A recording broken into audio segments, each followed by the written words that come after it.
Narradores asturianos toman las calles de la capital. Tienen mucho que decir, pero de momento prefieren hacerlo por escrito.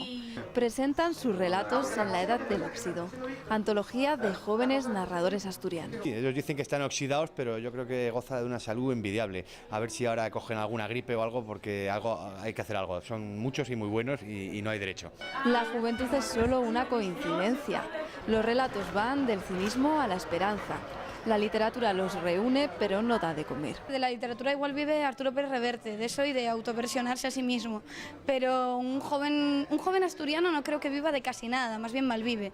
Y un joven narrador o incluso un narrador asturiano no lo tiene tampoco muy fácil. Son avezados narradores con mucha imaginación que reivindican iniciativas para darse a conocer. Hay mucha gente que está haciendo muchas cosas, tanto en narrativa como en poesía. No sé en comparación con la literatura de otros sitios si goza de mejor o peor salud, pero sin duda bueno.